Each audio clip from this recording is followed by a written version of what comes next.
চলুন আজকে বানাই আলুর পরোটা। নমস্কার, সবাইকে স্বাগত জানাই আমার চ্যানেলে।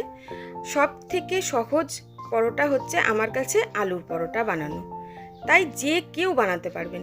কড়াতে প্রথমে একটুখানি সরষের তেল দিয়ে দিলাম বেশ খানিকটা পেঁয়াজ কুচি।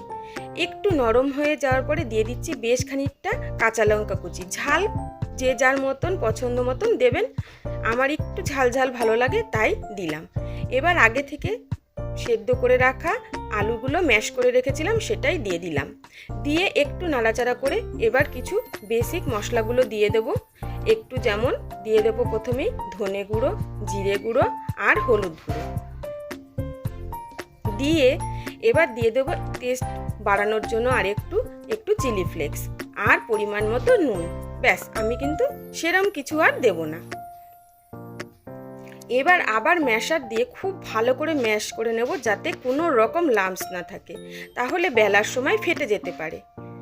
খুব শুকনো শুকনো করে নামাতে হবে, একদম শুকনো শুকনো হয়ে এসেছে।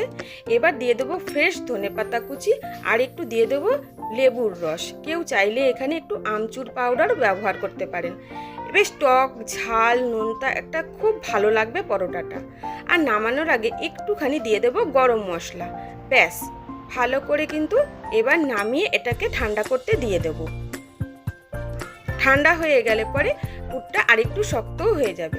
এবার আটা মেখে রেখে দেওয়া হয়েছিল আগে থেকে শুধু নুন দিয়ে। কেউ চাইলে কিন্তু এখানে ময়দা দিয়েও করতে পারেন, কিন্তু আমি করেছি আটা দিয়ে।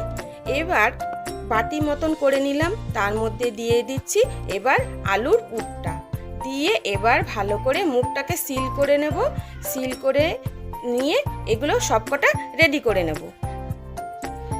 খুব ভালো করে এবার আটকে নিলাম মুখটাকে, নিয়ে এবার আমি সবকটা বেলে নেব।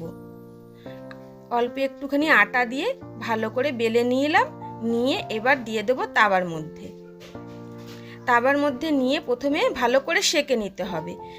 সেঁকে নেব দুপিটি ভালোভাবে সেঁকে নিয়ে একদম অল্প অল্প তেল দিয়ে সবকটা পরোটা কিন্তু আমি এবার ভেজে নেব।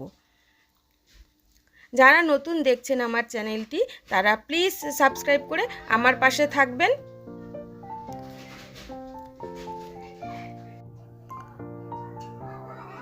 যাতে তেলটা ছিটকে না আসে তাই জন্য দুটো খুন্তি ব্যবহার করলে ভালো হয়।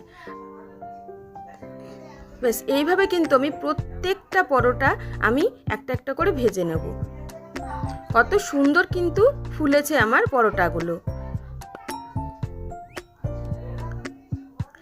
আলু পরোটার সাথে আর কিন্তু কিছুই সেরকম লাগে না। একটু আচার অথবা টক দই, রায়তা, এগুলোর সাথেই কিন্তু বেশি ভালো লাগে। যাই হোক, রান্নাটা আমি এখানেই শেষ করছি। যদি ভালো লাগে তাহলে কিন্তু একটু কমেন্ট করে জানাবেন। ধন্যবাদ সকলকে।